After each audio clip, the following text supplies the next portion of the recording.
मैं Chandrabhanu Patel, acting head teacher, government upper primary school Parsindari, cluster Baladoli, block Saripali, पिछले शनिवार अर्थात 12 नवंबर को बैकलेस डे पर हमारे विकास शिक्षालय श्री प्रकाश माही आए थे।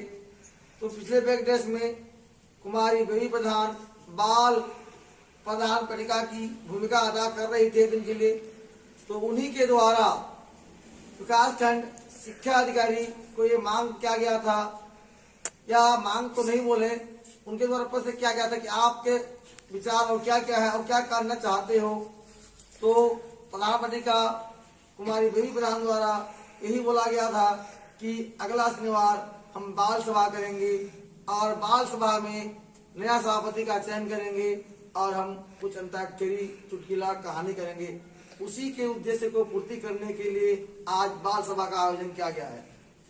मैं बेबी प्रधान आप सभी को बाल दिवस की हार्दिक हार्दिक शुभकामनाएं और आप सभी का स्वागत एवं अभिनंदन करती हूँ।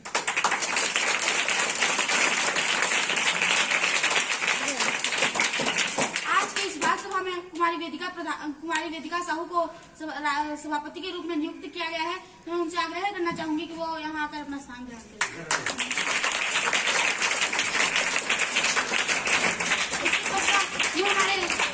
इसके पश्चात मैं हमारे प्रधान पाठक श्री चंद्रभानु पटेल सर को आग्रह करना चाहूंगी कि वो भी अपना स्थान ग्रहण करें।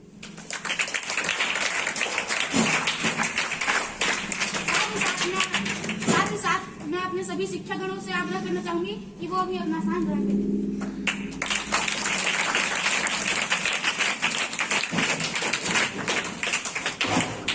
तो आज हम बाल सभा की शुरुआत स्वागत के साथ करेंगे। तो कुमारी वेदिका साहू का स्वागत करने आएंगी कुमारी पूनम पटेल।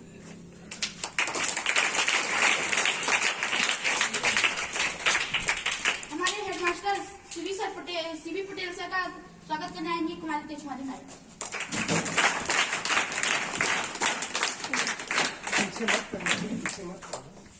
हमारे सीएस पटेल सर का स्वागत करने आएंगी राखी माली।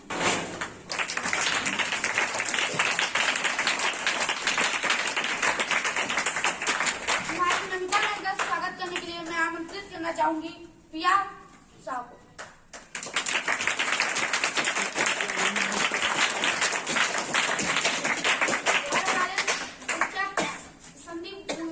श्री संदीप कुमार भोई सर का स्वागत करने के लिए मैं चंद्रहास पटेल को आमंत्रित करना चाहूंगी।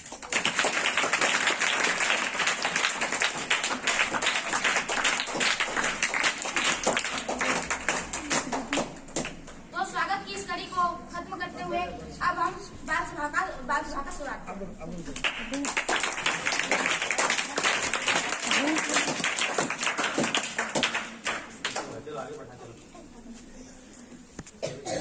कार्यक्रम कैसे करो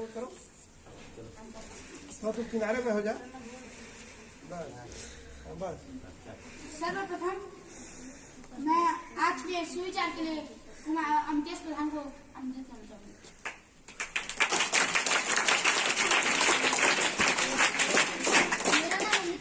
मैं कक्षा 8 में पढ़ता हूँ। कोई लक्ष्य मनुष्य के साहस से बड़ा नहीं, हारा वही जो लड़ा नहीं।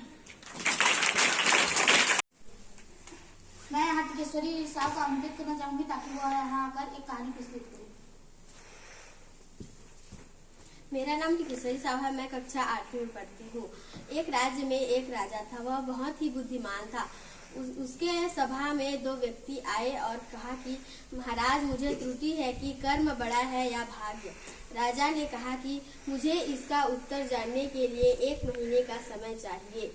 जब मैं आपको अपने सभा में बुलाऊं तो आप उपस्थित हो जाना। राजा ने कहा, जी महाराज, जैसी आपकी इच्छा। राजा अपना भेष बदलकर अपने राज्य में गए और उन्होंने एक सेठ जी को देखा। तो उन्होंने कहा कि सेठ जी, मुझे काम चाहिए जिसके लिए मैं 1 दिन के 100 स्वर्ण मुद्राएं लूंगा। सेठ जी ने कहा कि तुम ऐसा क्या काम कर सकते हो जिसके तुम 1 दिन के 100 स्वर्ण मुद्राएं लोगे। राजा ने कहा कि सेठ जी, मैं ऐसा काम कर सकता हूँ जो कोई नहीं कर सकता। सेठ जी ने कहा कि ठीक है, चलो मैं आज काम के सिलसिले में किसी दूसरे राज्य जा रहा हूँ, तुम भी मेरे साथ चलना। फिर राजा और सेठ जी और उनके कुछ सेवा काम के सिलसिले में जहाज में एक दूसरे राज्य को समुद्र से पार कर रहे थे। तब जहाज का हुक जो है वह समुद्र के नीचे अटक जाता है। उसे कोई भी, समुद्र इतना गहरा था कि उसे कोई भी नहीं निकाल पाता। फिर राजा उसे 1 मिनट में निकाल लेता है। सेठ जी उनकी तारीफ करते हैं और फिर अचानक समंदर की लहर बहुत ही तेज हो जाती है, जिससे जहाज डूबने लगता है। जब राजा ऊपर आ रहे थे तो जहाज का लकड़ी का एक टुकड़ा टूट जाता है और वह राजा नीचे गिर जाते हैं और जहाज डूब जाता है। फिर राजा एक किनारे पर आते हैं। वह एक दूसरा राज्य था जहाँ की प्रजा बहुत ही दुखी थी। उन्होंने एक व्यक्ति से पूछा कि क्या हुआ भाई, तुम लोग इतने दुखी क्यों हो? फिर उस व्यक्ति ने कहा कि हमारे राज्य की राजकुमारी की मौत एक सांप के काटने से आज रात 12 बजे को हो जाएगी। फिर राजा ने कहा कि मुझे इस राज्य के राजा से मिलना है। फिर वह व्यक्ति उसे राजा के पास ले गया।